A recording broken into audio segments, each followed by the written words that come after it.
নমস্কার, দেখছেন রিপাবলিক বাংলা। বাংলার খবর কি নিয়ে জ্যাক অলিভল স্টুডিও থেকে আমি পৌলমী রয়েছি আপনাদের সঙ্গে। বাংলার খবর মানেই আপনার খবর, আপনার পাড়ার খবর। কোচবিহার থেকে কাকদ্বীপ, দার্জিলিং থেকে দীঘা, পুরুলিয়া থেকে পেট্রাপোল। আপনার অভিযোগ, আপনার প্রতিবাদ, আপনার কণ্ঠস্বর হয়ে শুরু করছি বাংলার খবর কি। বাংলা জুড়ে এখন শুধুমাত্র প্রতিবাদ আন্দোলন। হ্যাঁ, আন্দোলনের চাপেই অবশেষে কলকাতার পুলিশ কমিশনারকে বদলি করল নবান্ন। বিনীত গোয়েলের জায়গায় কলকাতার নতুন সিপি হলেন মনোজ বার্মা। বদলি করা হয়েছে ডিসি নর্থকেও। এছাড়াও পুলিশে আরো বেশ কয়েকটি রদবদল করেছে রাজ্য সরকার। যদিও মুখ্যমন্ত্রীর কথা মতোই শাস্তিমূলক এই পদক্ষেপের বদলে সসম্মানে অন্য পদে বহাল হলেন প্রত্যেকেই। দেখুন।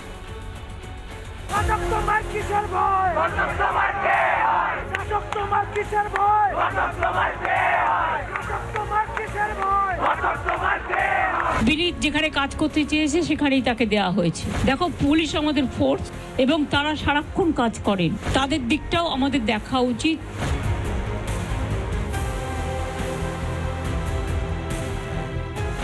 বিনীত গোয়েল মেরুদণ্ড খুঁজে পেলেন কিনা জানা নেই, তবে জুনিয়র ডাক্তারদের হার না মানা লড়াইয়ের জেরে কলকাতা পেল নতুন পুলিশ কমিশনার। তবে শাস্তি নয়, বিনীত গোয়েলকে নিয়ম মাফিক বদলি করল নবান্ন। তার জায়গায় এলেন মনোজ বার্মা। 2006 কলকাতা পুলিশে ডিসি ট্রাফিক, 2007 পশ্চিম মেদিনীপুরের পুলিশ সুপার। মাওবাদী দমনে উল্লেখযোগ্য কাজ। তৃণমূল ক্ষমতায় এলে মনোজকে শাস্তি পাঠানো হয় কম্পালসারি ওয়েটিংয়ে। তারপর রাজ্য পুলিশের ডিআইজি প্রশিক্ষণে পোস্টিং। 3 বছরের অধিক ডিআইজি প্রশিক্ষণ পদে কাজ করেছেন। সেখান থেকে আইজি সিআইএফ পদে বদলি। এরপর ব্যারাকপুরের পুলিশ কমিশনার হন মনোজ বার্মা। অপরাধ দমন, আইন শৃঙ্খলা রক্ষায় দক্ষতা রয়েছে তার। প্রায় 4 বছর ব্যারাকপুরের পুলিশ কমিশনার পদে ছিলেন মনোজ। ফের আইজি সিআইএফ পদে বদলি হয় তার। তারপর পান এডিজি আইন শৃঙ্খলার দায়িত্ব। আর এবার কলকাতার পুলিশ কমিশনার। সিপি ছাড়াও বদলি করা হয়েছে ডিসি নর্থ অভিষেক গুপ্তাকেও। এক নজরে দেখে নেওয়া যাক কি কি রদবদল হলো রাজ্য পুলিশে। বিনীত গোয়েলের জায়গায় পুলিশ কমিশনার পদে এলেন মনোজ বার্মা। অন্যদিকে মনোজ বার্মার জায়গায় এডিজি আইন শৃঙ্খলা করা হচ্ছে জাভেদ শামীমকে। বিনীত গোয়েল পেলেন এসটিএফ এর এডিজির পদ। রাজ্য পুলিশের ইন্টেলিজেন্স ব্যুরোর এডিজি হচ্ছেন জ্ঞানবন্ত সিং। এদিকে ডিসি নর্থ অভিষেক গুপ্তাকে ইএফআর 2 ব্যাটালিয়নের সিও করা হচ্ছে। তার জায়গায় কলকাতা পুলিশের নতুন ডিসি নর্থ হচ্ছেন দীপক সরকার। ব্যর্থ আধিকারিকদের অপসারণ চেয়েছিলেন জুনিয়র ডাক্তাররা। আন্দোলনের চাপে তা হলো বটে, কিন্তু শাস্তির বদলে একরকম প্রাইজ পোস্টিং পেলেন প্রত্যেকে। ঠিক যেমন ভাবে আরজি করের প্রাক্তন অধ্যক্ষ সন্দীপ ঘোষকে আরজি কর থেকে সরিয়ে ন্যাশনাল মেডিকেলের মাথায় বসিয়েছিলেন মুখ্যমন্ত্রী মমতা বন্দ্যোপাধ্যায়। যদি কারোর বিরুদ্ধে কোনো অভিযোগ ওঠে তাহলে মমতা বন্দ্যোপাধ্যায় যেটা প্রথম করেন সেটা হচ্ছে তাকে রিলিফ দিয়ে দাও, তাকে একটা ট্রান্সফার করে অন্য জায়গায় দিয়ে দাও। শাস্তিগুলো পরে হবে, বা অভিযোগগুলো খতিয়ে দেখা পরে হবে, বা ডিসিপ্লিনারি অ্যাকশনগুলো পরে হবে। এক্ষেত্রেও কিন্তু সেই একই ঘটনা আমরা দেখতে পাচ্ছি। শাস্তির বদলে পুরস্কার কিছুতেই মানতে পারছেন না আন্দোলনকারীরা। কমিশনার পুলিশ পোস্টে থাকাকালীন ওনার দায়ে উনি ব্যর্থ হয়েছে দায় পালন করতে, তাহলে দায়িত্ব পালন করতে ব্যর্থ হয়েছে। সেই জায়গা থেকে তার অপসারণ, সেটা পানিশমেন্ট পোস্টিং হিসেবেই আমরা চাইবো। আমরা সেটাই বলে এসেছি। আমরা আজকের অর্ডার থেকে জানতে পারছি ওনাকে এডিজি স্পেশাল টাস্ক ফোর্স হিসেবে নিয়োগ করা হচ্ছে। যে এভিডেন্স ট্যাম্পারিং এর ঘটনা ঘটেছে তা যাতে ভবিষ্যতে না ঘটে তার দায় একমাত্র আমাদের। এই চক্র যদি আমরা কোনোভাবে দেখি যে পারসিস্ট করছে, তাহলে আমরা তার বিরুদ্ধে রাস্তায় নামবো। বদলিতে সন্তুষ্ট নয় বিজেপিও। হেফাজতে জিজ্ঞাসাবাদ করা হোক বিনীত গোয়েলকে, দাবি করলেন শুভেন্দু অধিকারী। আমরা বিনীত গোয়েলকে জেলে দেখতে চাই, সিবিআই রিমান্ডে নিয়ে ইনভেস্টিগেশন করব, কিন্তু আমাদের মোরাল সাপোর্ট জুনিয়র ডাক্তারদের উপরে প্রথম দিন থেকে ছিল। সিপি ও ডিসি নর্থকে সরিয়ে দেওয়া কি আদৌ চিকিৎসকদের দাবি পূরণ, নাকি ক্ষোভের আগুনকে সাময়িক স্তীমিত করে আন্দোলনকে চিরতরে শীত ঘুমে পাঠানোর ফন্দি? রিপাবলিক বাংলা।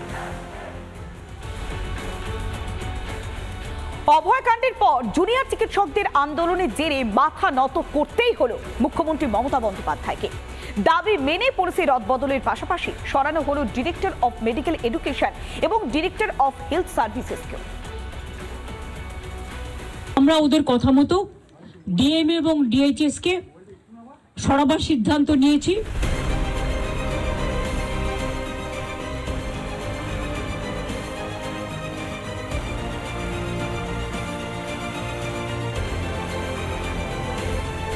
জুনিয়র চিকিৎসকদের সঙ্গে বৈঠকের পর অনড় সিদ্ধান্ত থেকে সরে এলেন মমতা বন্দ্যোপাধ্যায়।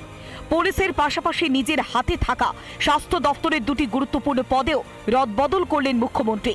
সরিয়ে দেওয়া হলো ডিএমই এবং ডিএইচএসকে।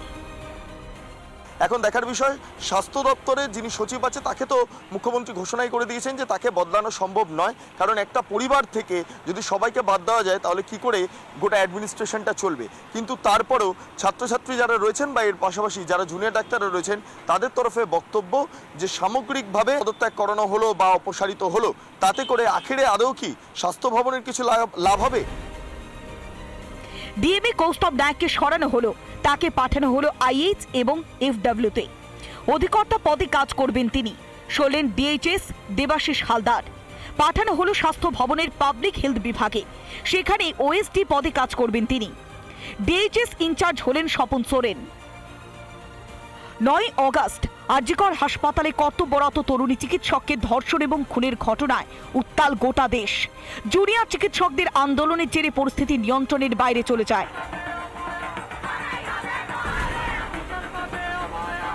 সোমবার রাতে শেষমেশ রাজ্যের মুখ্যমন্ত্রীর বাসভবনে দীর্ঘ সময় রুদ্ধশ্বাস বৈঠক করে আন্দোলনকারী জুনিয়র চিকিৎসকদের প্রতিনিধি দল।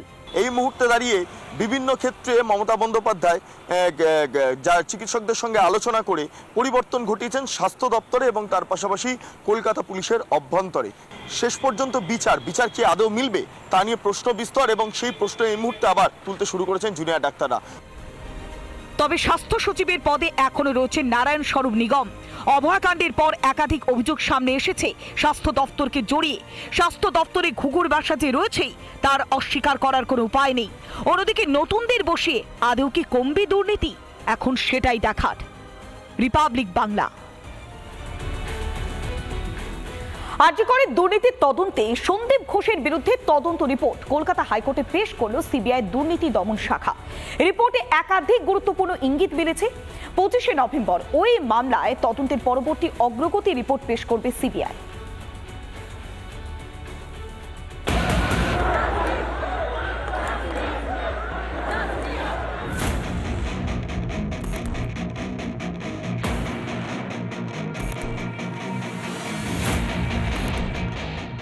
মঙ্গলবার কলকাতা হাইকোর্টে আরজিকর মেডিকেল কলেজ ও হাসপাতালের আর্থিক দুর্নীতি মামলায় তদন্তের অগ্রগতির রিপোর্ট জমা দেয় সিবিআই।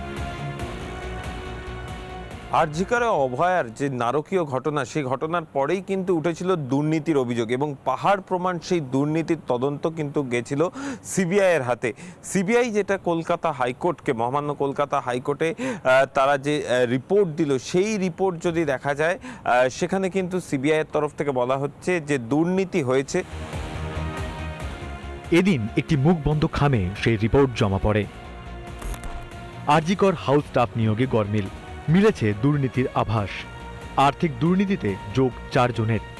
আরজিকরের দুর্নীতিতে যুক্ত সন্দীপ ঘোষও। রিপোর্টে বৃহত্তর ষড়যন্ত্রের আশঙ্কা। এদিকে রিপোর্ট জমা দেওয়ার পরেই বিচারপতি সিবিআইকে তদন্ত চালিয়ে যাওয়ার নির্দেশ দেন।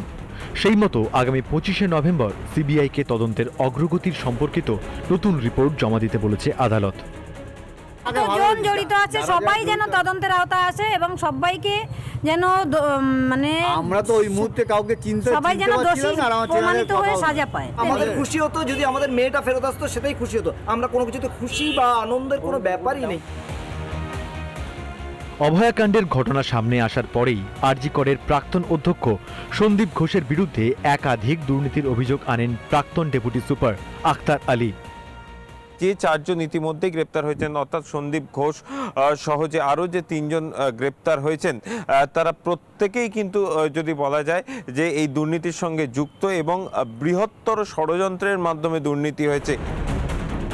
রাজ্য সরকার এই মামলায় সিট গঠন করলেও সিবিআই তদন্তের নির্দেশ দেয় কলকাতা হাইকোর্ট।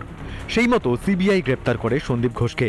পরে অভয়া ধর্ষণ ও খুনের ঘটনাতেও গ্রেপ্তার হয়েছেন আরজিকরের প্রাক্তন অধ্যক্ষ এবং টালা থানার প্রাক্তন ওসি অভিজিৎ মণ্ডল। প্রিয়াঙ্কা রায় এবং অর্ণব মজুমদারের রিপোর্ট, রিপাবলিক বাংলা।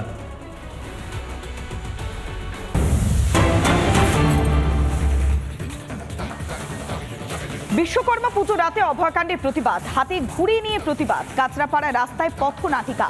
অভয়ার বিচারের দাবিতে এবার পথনাটিকা কাঁচরাপাড়া রাস্তায়। ঘুড়ি হাতে মিছিল কাঁচরাপাড়াতে অভয়াকাণ্ডের প্রতিবাদে। বিশ্বকর্মা পুজোর দিন এবার পথনাটিকা। অভয়া হত্যার প্রতিবাদ এবং অভয়ার সুবিচারের দাবিতে প্রতিবাদ করছেন সাধারণ মানুষ। পথনাটিকার মধ্য দিয়ে অভয়ার বিচারের দাবি জানাচ্ছেন কাঁচরাপাড়ার বাসিন্দারা। আজ বিশ্বকর্মা পুজো, ঘুড়ি হাতে মিছিল করছেন কাঁচরাপাড়ার বাসিন্দারা। অভয়াকাণ্ডের প্রতিবাদে বিশ্বকর্মা পুজোর দিন পথনাটিকার মাধ্যমে তারা প্রতিবাদ জানাচ্ছেন। ঘুড়ি হাতে তারা প্রতিবাদ করছেন। বিশ্বকর্মা পুজো রাতেই অভয়াকাণ্ডের প্রতিবাদ, হাতে ঘুড়ি নিয়ে প্রতিবাদ করছেন সাধারণ মানুষ। সঙ্গে পথনাটিকায় অভয়ার বিচারের দাবি জোরালো হচ্ছে।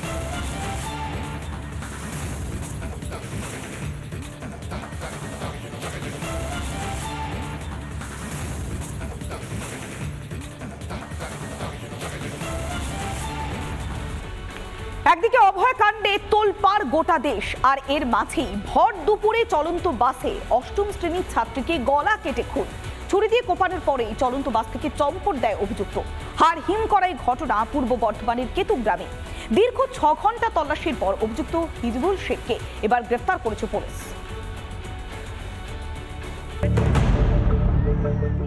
মাসির সঙ্গে কেনাকাটা করতে পূর্ব বর্ধমানের কান্দরায় যায় অষ্টম শ্রেণীর এক ছাত্রী।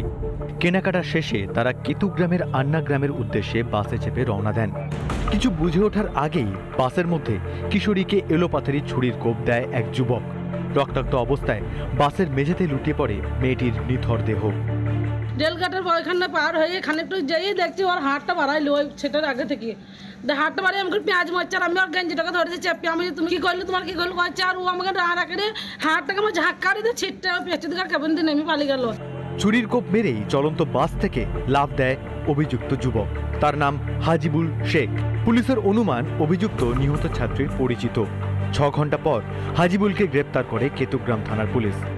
তবে এটা একজনের কাজ হতে পারে না, এমনটাই দাবি করছেন নিহত ছাত্রীর মামা। একার দ্বারাই মার্ডারটা হয় নাই, ওর সাথে আরো কোনো মদক আছে, কোনো লোক আছে।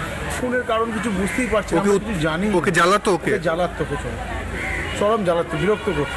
একার সাহসে এত বড় কাজ হতে পারে না, আরো 2-3 জন ছিল সাথে। মৃতদেহ সহ বাসটিকে নিয়ে যাওয়া হয়েছে কেতুগ্রাম থানায়। বাস থেকে নমুনা সংগ্রহ করছে পুলিশ। বুধবার ময়না তদন্তের জন্য মৃতদেহটিকে বর্ধমান মেডিকেল কলেজে পাঠানো হবে। অভয়াকাণ্ডের প্রতিবাদ বিক্ষোভ অব্যাহত। তারই মধ্যে এই ঘটনায় ফের প্রশ্নের মুখে রাজ্যের নারী নিরাপত্তা। পূর্ব বর্ধমান থেকে সন্তোষ দাসের রিপোর্ট, রিপাবলিক বাংলা। জুনিয়র চিকিৎসকদের তীব্র আন্দোলনের চাপে পড়ে সরাতে বাধ্য হলো কার্যত কলকাতা পুলিশের কমিশনার বিনীত গোয়েলকে। 7খানা পদের পরিবর্তন ঘটনা হয়েছে, যার মধ্যে খুব ইম্পর্টেন্ট বিনীত গোয়েল, তাকে এই মুহূর্তে সরিয়ে এসটিএফ এর এডিজি করা হয়েছে। এর পাশাপাশি মনোজ বর্মা, যিনি এডিজি আইন শৃঙ্খলা ছিলেন, তাকে কলকাতা পুলিশ কমিশনার পদে আনা হয়েছে।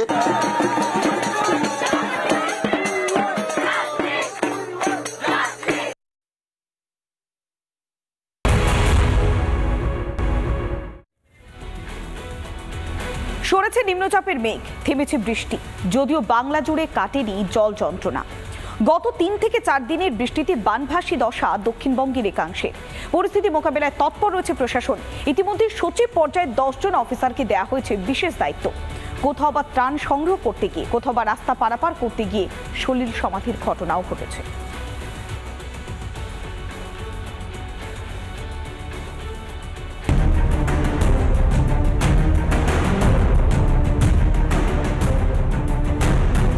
বাংলা জুড়ে নাগারের বৃষ্টির সঙ্গে বিভিন্ন ব্যারেজ থেকে জল ছাড়া, প্লাবিত বিস্তীর্ণ এলাকা। ভয় ধরাচ্ছে নিম্ন দামোদর উপত্যকা। স্থানীয়দের নিরাপদে সরানোর পাশাপাশি পরিস্থিতি মোকাবেলায় দায়িত্ব দেওয়া হয়েছে সচিব পর্যায়ের 10 জন অফিসারকে। দক্ষিণবঙ্গের বিভিন্ন জেলায় প্রধান সচিব ও সচিব পর্যায়ের 10 জন সিনিয়র অফিসারকে মোতায়েন করা হয়েছে। কিছু এলাকা থেকে প্রয়োজনে মানুষদের সরিয়ে নেওয়ার নির্দেশ দেওয়া হয়েছে। সকল জায়গায় দুর্যোগ মোকাবিলার জন্য সকলকে প্রস্তুত থাকতে বলা হয়েছে। দক্ষিণের জেলাগুলির বিপর্যয় মোকাবিলার দায়িত্বে থাকছেন রাজেশ পান্ডে, রাজেশ কুমার সিনহা, সুরেন্দ্র গুপ্তা, ওঙ্কার সিং মিনা, সৌমিত্র মোহন, পারভেজ আহমেদ সিদ্দিকী, পি মোহন গান্ধী, অবনীন্দ্র সিং, সঞ্জয় বনসাল, পি উলগানাথন। মাইথন জলাধার থেকে ছাড়া হয়েছে প্রায় 2 লক্ষ কিউসেক জল, যা সর্বকাল যুদ্ধকালীন রেকর্ড। লাল সতর্কতা জারি করেছে দুর্গাপুর ব্যারেক। পশ্চিম বর্ধমানে দুর্যোগের খানিকটা উন্নতি হলেও ঝাড়খণ্ডের বৃষ্টিপাত না কমলে বন্যা পরিস্থিতির আশঙ্কা তৈরি হচ্ছে। পরিস্থিতি যেরকম হবে আমরা সেটা লাল সতর্কতা জারি করেছি, আমরা সেটা রেডিওগ্রাম করে দিচ্ছি। ওটা বৃষ্টির জলে আছে, মানে কিছুটা বৃষ্টির জলটা আনকন্ট্রোল যেটা আছে সেটা কিছুটা বেরিয়ে যাচ্ছে একটা সেম টাইম, যার জন্য কিছুটা কমে। কুয়ে নদীর জলে প্লাবিত মুর্শিদাবাদের বিস্তীর্ণ এলাকা। বড়িয়াতে প্রাণীর চাল নিতে গিয়ে ডুবে মৃত্যু হয় রিস্তাবাদ গ্রামে এক শিশু। পশ্চিম মেদিনীপুরের আনন্দপুরে রাস্তা পারাপার করার সময় 3 জন ভেসে যায়। 2 জনকে উদ্ধার করা গেলেও খোঁজ মেলেনি শেখ গিয়াসউদ্দিনের। পরে উদ্ধার করা হয় নাবালকের দেহ। অন্যদিকে পুজোর আগে নাগারি বৃষ্টিতে মাথায় হাত চাষিদের। ফসল বেচে 2 পয়সা রোজগারের আশায় জল ঢেলে দিয়েছে নিম্নচাপের বৃষ্টি। যা ছিল সব একসঙ্গে তুলে নিয়ে এসেছি, এনার পর তো গাছ তো সবই শেষ, পটল শেষ, কপি শেষ, লঙ্কা শেষ, গাঁদা ফুল চাষ ছিল শেষ। পুজোর সময় যে একটা বাজারঘাট করবো সেরকম কোনো পরিস্থিতিই নেই আমাদের। এখন কি করে খাবো, এটাই এখন আমাদের সমস্যায় পড়ে গেছি। বিপর্যস্ত বাংলায় বাড়ছে উৎকণ্ঠা। কবে মিলবে পরিত্রাণ, সেদিকে তাকিয়ে বিধ্বস্ত বঙ্গবাসী। রিপাবলিক বাংলা।